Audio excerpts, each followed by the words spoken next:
Alexandra Janelli. I'm the founder of Burble and also hypnotherapist for the last 15 years.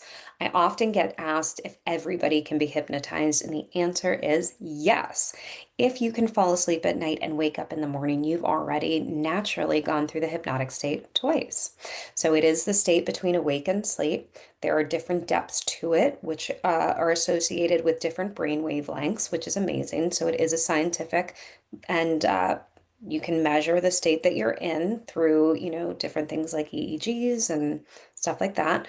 But yes, everybody can be hypnotized. However, if you did not want to be hypnotized by a hypnotherapist or someone on a stage show, you would not be able to be hypnotized. There has to be a willing participant there within that relationship to do it.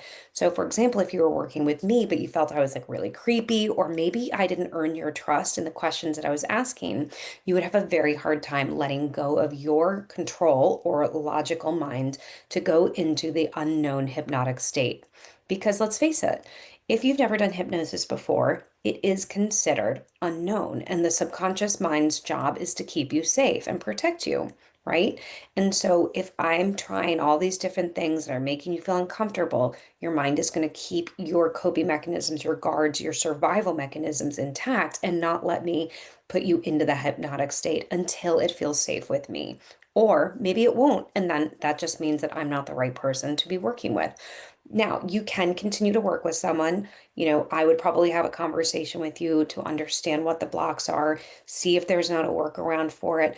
But also, the first time you get hypnotized, sometimes there just is that block because it's new. And then the next time you do it, it feels much more, um, it feels much more comfortable because you know what to expect. So, again, there are a lot of ways to get hypnotized. You've probably seen stage shows. Yes, those are real, but they are looking for a very particular type of person. They are called somnambulists. It means sleepwalking in Greek. And what they're looking for is someone who gets overstimulated rather quickly. They're also, first off, looking for someone who's a willing participant, right? Who wants to come on the stage? They're looking for people raising their hand. And you're going to notice that they're tapping people out as they're giving suggestions to see how you take in the information that they're giving. Now, you might notice that in college kids and younger that they're much more susceptible to this, and that's because your brain is still developing your critical factor and logical mind.